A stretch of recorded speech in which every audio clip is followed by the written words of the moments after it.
Hi students, welcome to my channel math chem made easy. మన ఛానల్లో intermediate first year స్టూడెంట్కి సంబంధించి pass guarantee in 20 days programme చేస్తున్నాం.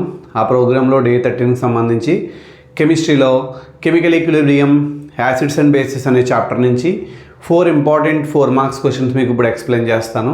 So వీడియోలోకి వెళ్ళబోయే ముందు మన ఛానల్ని లైక్ చేయండి, షేర్ చేయండి, అలాగే కమెంట్ చేయండి. మరిన్ని వీడియోస్ కోసం చూస్తుండండి మన channel math chem made easy. అలాగే మనకి ఇప్పుడు ఈ వీడియోలో చెప్పే 4 క్వశ్చన్స్ కూడా స్కిప్ చేయకుండా చూస్తే చాలా ఈజీగా పబ్లిక్ ఎగ్జామ్లో మీరు 4కి 4 మార్క్స్ తెచ్చుకుంటారు. సో ఇప్పుడు మనం ఆలస్యం చేయకుండా వీడియోలోకి వెళ్ళిపోదాం. So first Le Chatelier principal.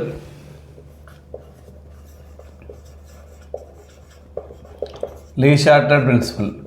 State and explain Lee-Shorter principle and apply for manufacture of ammonia in Haber process అని అడుగుతారు. Manufacture of ammonia in Haber process అని అడుగుతారు. లీ-షాట్లర్స్ ప్రిన్సిపల్ అనమాట. సో లీ-షాట్లర్ ప్రిన్సిపల్ ఏం చెప్పిందంటే ఈక్విలిబ్రియంలో ఉన్న రియాక్షన్కి సంబంధించి, సో ఏదైనా ఒక ఈక్విలిబ్రియంలో రియాక్షన్ ఉందనుకుందాం, ఏదో A+B కలిపితే ఏదో CD 2 వచ్చినాయి, ఇది ఈక్విలిబ్రియంలో ఉంది. ఈ ఈక్విలిబ్రియం అటైన్ అవ్వాలంటే ఖచ్చితంగా particular temperature, pressure, volume, concentrations ఉన్నప్పుడే ఈక్విలిబ్రియం ఎగ్జిస్ట్ అవుతుంది. సో ఈ స్టేట్మెంట్ ఏం చెప్తామంటే when an equilibrium is subjected to change temperature, pressure, concentration, etc. which go on the equilibrium, then the equilibrium shifted towards the change is nullified or reduced. Statement ఒకసారి చాలా జాగ్రత్తగా చూడండి.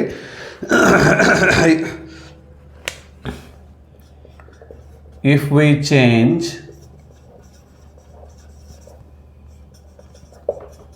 the properties like temperature, pressure, volume or concentration which govern the equilibrium,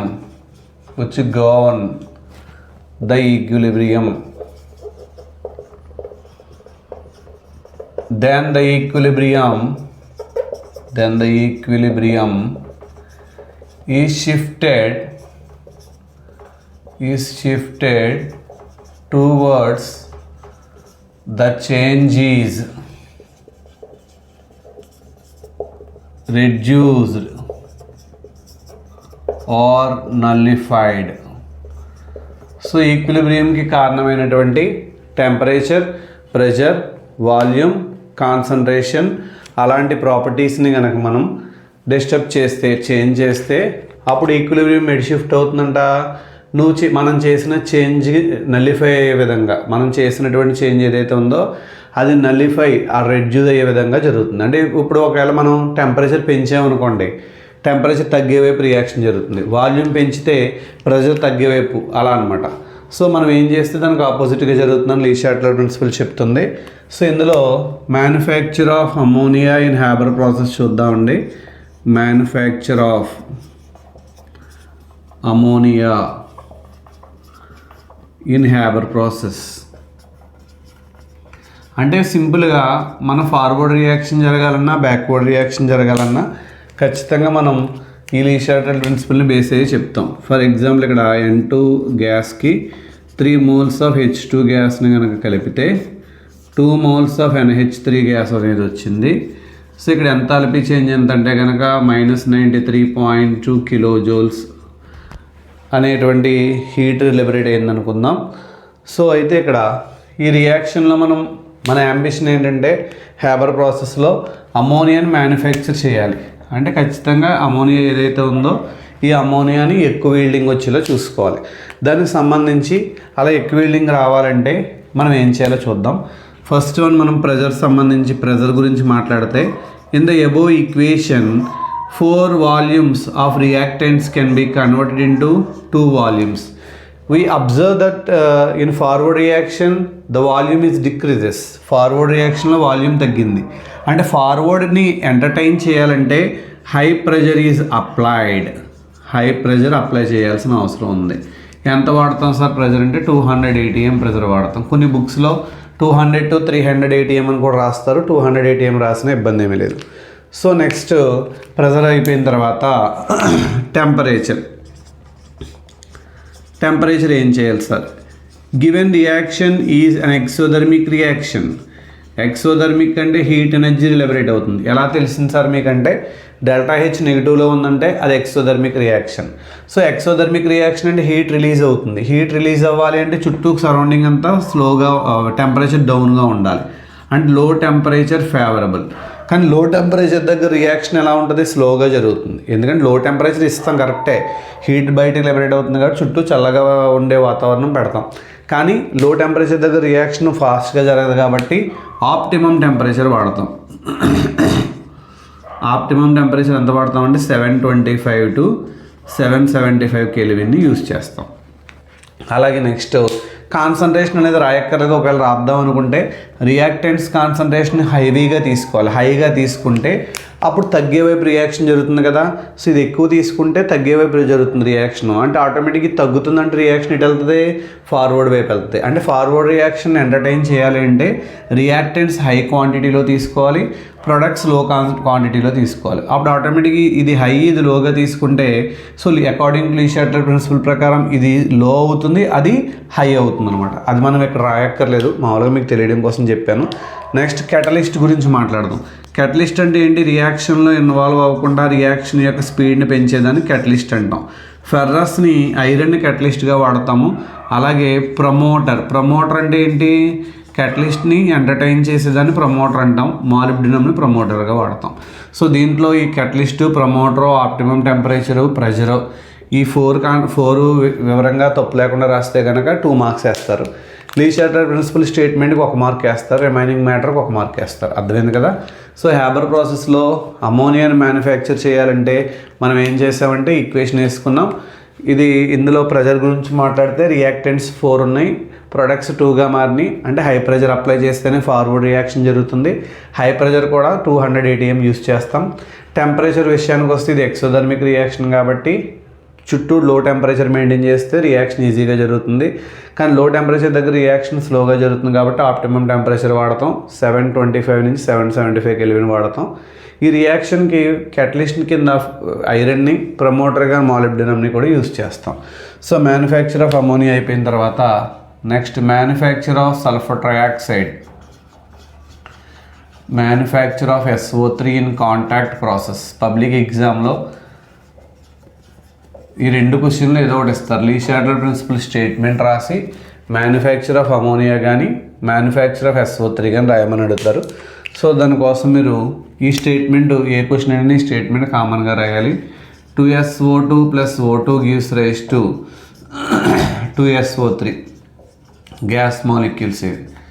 so ఇది కూడా exothermic reaction. ΔH = -182 kilojoules వస్తుంది. -182 kilojoules అనే energy వస్తుంది. 182 కాదు, 189. కొంచెం ఒక నెంబర్ అటు ఇటు వేసిన ఇబ్బంది ఏం లేదు, 189. సో ఇప్పుడు దీంట్లో మనం వాల్యూము, ప్రెజర్ ఇవన్నీ ఎలా చేంజ్ అవుతుంది చూద్దాం. వాల్యూమ్ మన ప్రెజర్ విషయానికి వస్తే ప్రెజర్ ఎంత తీసుకుంటే ఫార్వర్డ్ రియాక్షన్ బాగా జరుగుతుందంటే 2 + 1 3 volumes of reactants can be converted into 2 volumes. అంటే వాల్యూమ్ తగ్గింది కాబట్టి హై ప్రెజర్ రిక్వైర్డ్. కానీ but at high pressure the towers which are used in this process are corrodes. So మనం ఇక్కడ యూజ్ చేసే పైప్స్ ఏమవుతాయి ఉంటాయంటే ప్రెజర్ ఎక్కువ అప్లై చేస్తే అవి కరోడ్ అయ్యే అవకాశం ఉంది కాబట్టి హై ప్రెజర్ పెట్టకూడదు. ఎందుకంటే ఇక్కడ ఇందులో మన ఐరన్ పైప్స్ వాడరు. ఎందుకంటే SO3 అనేటువంటిది ఎసిడిక్ ఆక్సైడ్ కాబట్టి సో ప్లాస్టిక్ అటువంటి పైప్స్ వాడతారు, అవి కరోడ్ అయ్యే ఛాన్స్ ఉంది కాబట్టి హై ప్రెజర్ వాడకుండా ఆప్టిమమ్ ప్రెజర్ వాడతారు. ఆప్టిమమ్ ప్రెజర్ ఎంత వాడతారు సార్ అంటే 1.5 to 1.7 బార్ లేదా ATM. 1.5 నుంచి 1.7 ATM ప్రెజర్ అనేది మాత్రమే యూస్ చేస్తాం. తర్వాత టెంపరేచర్ విషయానికి వస్తే it is an exothermic reaction. మనకు తెలుసు మైనస్లో ఉంది కాబట్టి ఇట్ ఈజ్ ఎక్సోథర్మిక్ రియాక్షన్. ఎప్పుడైతే ఎక్సోథర్మిక్ రియాక్షన్ అయిందో సో లో టెంపరేచర్ అప్లై చేయాలి. బట్ అట్ లో టెంపరేచర్ రియాక్షన్ ఈజ్ స్లో. లో టెంపరేచర్ దగ్గర రియాక్షన్ స్లోగా ఉంటుంది కాబట్టి ఆప్టిమమ్ టెంపరేచర్ని యూస్ చేస్తాం. ఆప్టిమమ్ టెంపరేచర్ని 673 కెల్విన్ యూస్ చేస్తాం.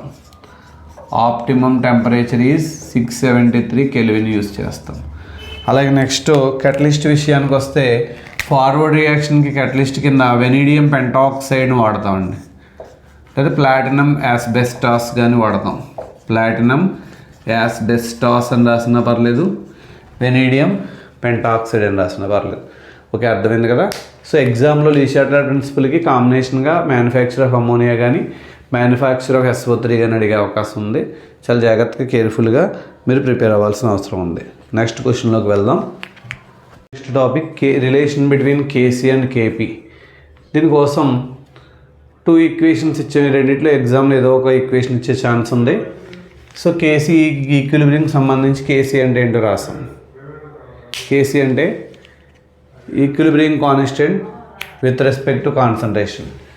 NH3 ఉన్నాయి కాబట్టి concentration of NH3 square by concentration of N2 into concentration of H2 whole cube. దీని ఈక్వేషన్ 1 అనుకున్నాం. కేపీ అంటే ఏంటో రాసాం. కేపీ అంటే equilibrium constant with respect to pressure of NH3 square by pressure of N2 into pressure of H2 cube అని రాసాం. PV equal to NRT అని తెలుసు కాబట్టి P equal to N/V into RT.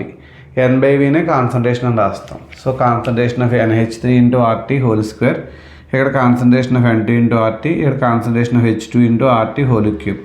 So concentration terms అన్నీ పక్కన రాసేస్తే దీన్ని KC అని రాసేసుకోవచ్చు. ఇక్కడ RT స్క్వేర్ ఉంది, ఇక్కడ RT ఒకటి ఉంది, ఇక్కడ RT క్యూబ్ ఉంది, అంటే RT పవర్ 4. సో ఇక్కడ RT పవర్ ఎంత అవుతుంది, 2 - 4 అంటే -2 అవుతుంది. ఇది కిందకి వెళ్తే డివైడ్ అవుతుంది, అంటే కేసీని RT స్క్వేర్తో డివైడ్ చేస్తే కానీ కేపీ రావట్లా, అందుకు కాబట్టి కేపీ లెస్ దాన్ కేసీ అని చెప్తాం. నెక్స్ట్ ఇదే క్వశ్చన్ మనం 4 మార్క్స్లో కాకుండా 2 మార్క్స్లో అడిగారు అనుకోండి, అప్పుడు ఎలా చేయాలో చూడండి. KP is equal to KC into RT power ΔN అని రాస్తాం. ΔN అంటే నెంబర్ ఆఫ్ ప్రొడక్ట్స్ ఎన్ని ఉన్నాయి, 2 మైనస్ రియాక్టెంట్స్ ఎన్ని ఉన్నాయి, 1 + 3 4 కదా, 4 అంటే -2, అంటే KP is equal to KC into RT power -2 అని రాసి, ఇక్కడ కేసీ పక్కన ఎప్పుడైతే పవర్లో మైనస్ ఉందో సో కేపీ వాల్యూ తక్కువగా ఉంటుంది, కేసీ ఎక్కువ ఉంటుంది అని అర్థం, అంటే కేపీ లెస్ దాన్ కేసీ అని రాస్తాం. సేమ్ అదే ప్యాటర్న్లో సెకండ్ ఈక్వేషన్ ఏదైతే ఉందో 2SO2 అది కూడా చేద్దాం. సో ఇక్కడ KC is equal to concentration of SO3 square divided by concentration of SO2 square 2 ఉన్నాయి కాబట్టి కాన్సన్ట్రేషన్ ఆఫ్ O2, దాని ఈక్వేషన్ 1 అని రాశాను. కేపీ అంటే equilibrium constant with respect to pressure కాబట్టి pressure of SO3 square by pressure of SO2 square into pressure of O2. ఇందాక చెప్పినట్టుగానే PV equal to NRT కాబట్టి P is equal to N/V into RT అని రాశాను. N/V అంటే concentration కాబట్టి P is equal to CRT అని రాయొచ్చు, అంటే ప్రెజర్ ఆఫ్ SO3ని concentration of SO3 into RT whole square అని రాసాం. ప్రెజర్ ఆఫ్ SO2ని concentration of SO2 into RT whole square అని రాసాం. ప్రెజర్ ఆఫ్ O2ని concentration of O2 into RT అని రాస్తాం. కాన్సన్ట్రేషన్ టర్మ్స్ అని పక్కకు లాగేస్తాం. Concentration of SO3 square by concentration of SO2 square into concentration of O2. ఇక్కడ RT స్క్వేర్ ఉంది, కింద ఇక్కడ RT 2 ఉన్నాయి కాబట్టి RT 2 ఉంది, 1 ఉంది, RT క్యూబ్ అయింది. దీని అంతటిని కేసీ అని రాసుకుంటాం ఈక్వేషన్ 1 ప్రకారం. ఇక్కడ RT పవర్ 2 - 3 అంటే RT పవర్ -1 అయింది. ఇది కిందకి వెళ్తే డివైడ్ అవుతుంది, అంటే KP is equal to KC by RT, అంటే కేసీని RTతో డివైడ్ చేస్తే కానీ కేపీ రావట్లా, అంటే KP value is less than లో దాన్ కేసీ అని రాసుకోవచ్చు. ఇదే మనం 2 మార్క్స్లో అడిగితే ఇలా రాస్తాం. ΔN అంటే 2 - 3 మాలిక్యూల్స్ -1 అవుద్ది. సో -1 పెడతాం, అంటే KP is equal to KC by RT అయింది, అంటే కేపీ లెస్ దాన్ కేసీ అయింది. నెక్స్ట్ క్వశ్చన్ చూద్దాం. ఓకేనా, అర్థమైంది కదా. సో ఇప్పుడు next topic Bronsted acid base theory. Bronsted acid base theory చాలా ఇంపార్టెంట్ థియరీ. ఇది 4 మార్క్స్ క్వశ్చన్లో అడుగుతారు. ముఖ్యంగా సింపుల్గా దీంట్లో 4 పాయింట్స్ చెప్తాం. Bronsted acid base theory is based on the acceptance and donation of H+ ions. H+ ions యొక్క యాక్సెప్టెన్స్ డొనేషన్ బట్టి ఈ బ్రోన్స్టెడ్ యాసిడ్ బేస్ థియరీ చెప్తాం. సో దీంట్లో according to this theory acid అంటే డెఫినేషన్ ఏం చెప్తామంటే the substance which donate protons, which donate H+ ions or protons is called acid. Bronsted acid అంటే ఏంటి, ఏ సబ్స్టెన్స్ అయితే H+ అయాన్స్ని డొనేట్ చేస్తుందో ఆ సబ్స్టెన్స్ని యాసిడ్ అంటాం. Example hydrochloric acid HCl, sulphuric acid H2SO4, nitric acid HNO3 etcetera. Next base అంటే ఏంటి? ఇందాక ఏం చెప్పాము, సబ్స్టెన్స్ వచ్చి డొనేట్ అన్నాం కదా. Substance which accept H plus ions is called Bronsted base. H plus అయాన్స్ని యాక్సెప్ట్ చేయగలిగితే దాన్ని బ్రౌన్స్టెడ్ బేస్ అంటాం. బ్రౌన్స్టెడ్ బేస్కి ఎగ్జాంపుల్ NH3 అని చెప్తాము. అలాగే H2O, ఎందుకంటే O మీద లోన్ పేర్స్ ఉన్నాయి, N మీద కూడా లోన్ పేర్స్ ఉన్నాయి. H ప్లస్ని ఈజీగా అట్రాక్ట్ చేయగలదు. OH minus and so on అని చెప్తాం. ఇది acid definition, base definition. Next neutralization. What is meant by neutralization అంటే transfer of H plus ion, transfer of H plus from acid to base. Transfer of H plus ion from acid to base. H plus ion కనుక acid నుంచి బేస్కి transfer అయితే దాన్ని neutralization reaction అని అంటారు. For example ఇక్కడ HCl plus H2O తీసుకున్నాను నేను. ఇలా తీసుకుంటే H ప్లస్ అనేటువంటిది HCl నుంచి ఇది లాస్ అయింది, ఇది డొనేట్ చేసింది అనుకుంటే H3O ప్లస్గా మారింది. So at the same time ఇది Cl మైనస్గా మిగిలిపోయింది. సో ఇందులో యాసిడ్ ఎవరంటే HCl, బేస్ ఎవరంటే OH మైనస్. ఇలా యాసిడ్ నుంచి బేస్కి H ప్లస్ అయాన్స్ ట్రాన్స్ఫర్ అవ్వడాన్ని ఏమంటామంటే న్యూట్రలైజేషన్ రియాక్షన్ అని అంటాం. అలా next conjugate acid base pair అంటే ఏంటి? Conjugate acid base pair. The acid base pair